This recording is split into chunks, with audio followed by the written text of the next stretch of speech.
You've seen the symbol before, that black and white circle swirling in perfect balance.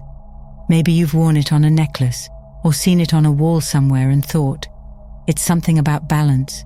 But yin and yang go so much deeper than balance. They describe how life actually moves. Every rise and fall, every joy and heartbreak, every breath in and out, it's all part of the same rhythm. And once you start seeing that, really seeing it, something inside you relaxes. You stop fighting the flow of life and start moving with it. Everything in existence, from galaxies spinning in the dark to your heartbeat pulsing in your chest, comes from the play of opposites. Yin and yang aren't enemies locked in a battle. They're lovers in an eternal dance. One expands, the other contracts. One shines, the other rests. They depend on each other the way night depends on day to exist at all. Without one, the other loses meaning. Without darkness, how would you recognize the light? When you look closer, you start realizing how this pattern shows up everywhere. The inhale and exhale, birth and death, success and failure. They're all movements of the same energy. Life breathes in opposites, and that's what keeps it alive. The Taoists called this the rhythm of the universe. It's not random, it's how creation renews itself over and over again. Spiritually speaking, yin and yang are the universe's way of reminding you that contrast is sacred. The hard times aren't curses. They're just one side of the wave before it turns back into light. As Lao Tzu said, when the world knows beauty as beauty, ugliness arises. In other words, opposites are not problems to solve. They're mirrors showing you wholeness through difference.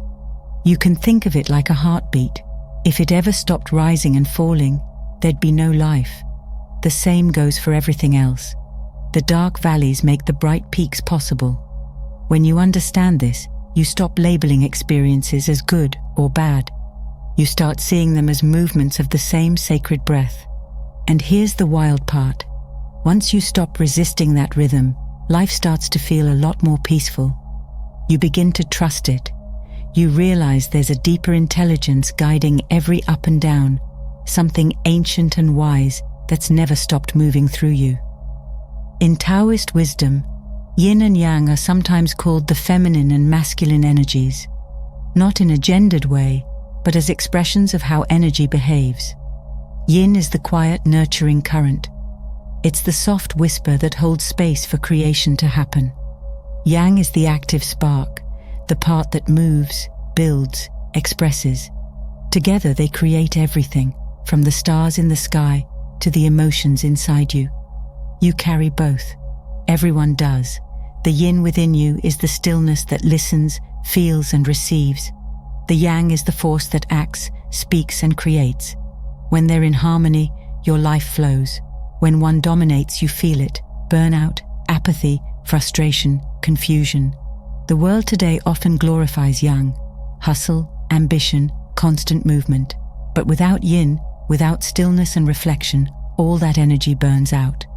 Carl Jung called this balance the integration of the anima and animus, the inner marriage between your masculine and feminine sides.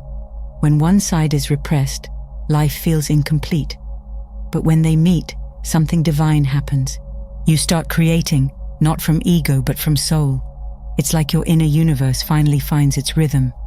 This union is what mystics call the sacred marriage. Heaven meeting earth inside you. The feminine receives divine inspiration. The masculine gives it form. The two work together like breath and heartbeat, invisible and visible, being and doing. That's what true balance feels like, not half of each, but full presence of both. And when you start honoring both energies, something magical shifts. You become compassionate without being passive, strong without being rigid. You stop chasing extremes and start living from your center, grounded, clear, and deeply alive. Now let's be honest, most of us live in a yang-driven world, always doing, always chasing. Rest is seen as laziness, silence as emptiness. But here's the secret the Taoists understood. It's the silence that gives the sound meaning. Without the emptiness of a cup, you couldn't drink from it. Without stillness, movement has nowhere to begin. Yin energy, the quiet, receptive side, is where true creation starts.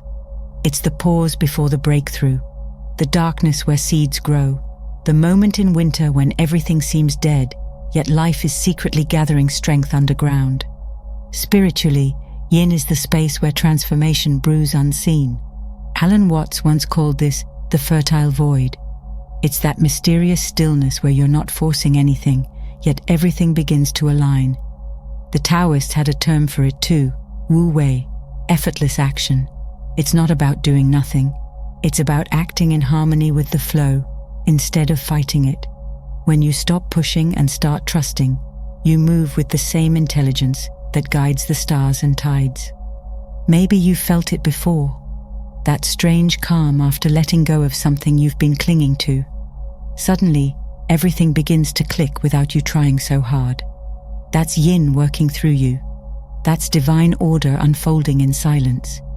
And when life slows down, when doors close, relationships end, or plans fall apart, it's not the universe abandoning you. It's the Yin phase calling you inward, preparing the next expansion. The retreat before the bloom, the inhale before the exhale. When you learn to rest in that space, to surrender, you align with the deepest rhythm of the Tao itself. Once Yin has gathered its strength in stillness, Yang enters, the fire that brings everything to life.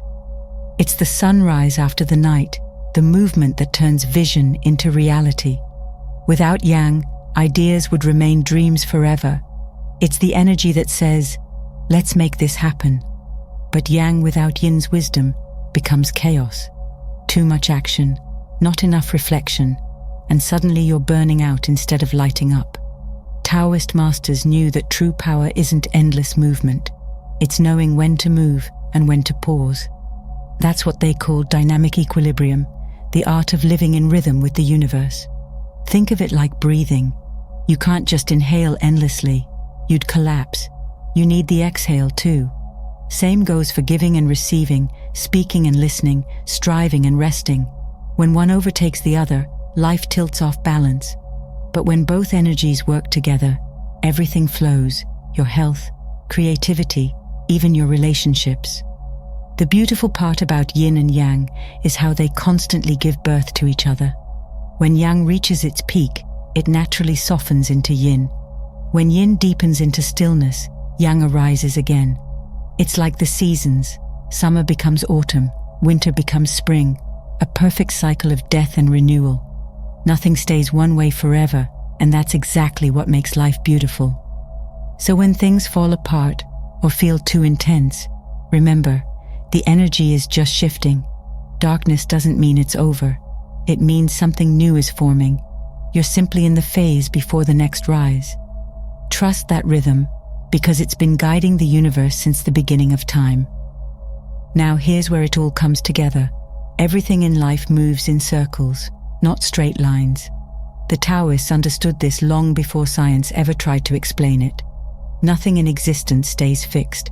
It all breathes, expands, contracts, dies, and is born again. That's the secret heartbeat of the universe, the pulse of Yin and Yang. Day turns into night, night turns back into day.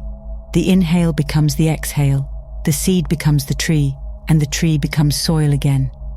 What looks like an ending is always just the beginning of another form. Spiritually, this isn't random change. It's the law of transformation, the way the universe keeps itself alive through balance. When life feels chaotic, you're simply standing inside one half of that cycle. Maybe it's the dark half, the yin, the quiet, still, or even painful phase. It's easy to think something's wrong in those moments, that you've fallen off the path. But yin isn't punishment, it's rest. It's the universe pulling energy inward, preparing for the next rise of yang, the action, the light, the expansion. Everything in nature follows this rhythm. Even a wave must retreat before it can crash forward again. The key is learning to see both sides as sacred, to trust that contraction is not collapse, but the beginning of creation. Alan Watts once compared life to an ocean, and you're not separate from the waves. The crests and troughs aren't mistakes, they're how the ocean breathes. You can't have one without the other. Wanting only the highs is like asking the tide never to go out. Spiritually, Yin and Yang teach you to stop clinging to one side of experience. Joy and sorrow, success and failure, light and dark, they're all movements of the same divine current. The more you accept that, the less you suffer. Because you realize you're not being tossed by life, you are life, unfolding in rhythm. And when you begin to see the world this way, peace starts sneaking in through the cracks. Not because things stop changing, but because you stop fighting their change. You begin to understand that nothing is ever truly lost. Even pain becomes holy when seen as transformation in motion. Every storm you face eventually gives way to calm, not by chance, but by cosmic design. It's how the Tao restores harmony, balancing what has gone too far in one direction. Once you get that, you stop fearing the lows. You start meeting them with quiet faith, knowing they're shaping your next ascent. In that realization lies freedom. You stop living as though life is something happening to you and start moving as part of its pulse. You stop measuring progress in straight lines and begin feeling it in waves. That's the deeper spiritual meaning of Yin and Yang. Not just balance, but eternal renewal. Every fall makes space for a rise. Every ending clears ground for a beginning. The dance never stops, it only changes tempo. And once you align yourself with that dance, you stop chasing permanence and start flowing with eternity.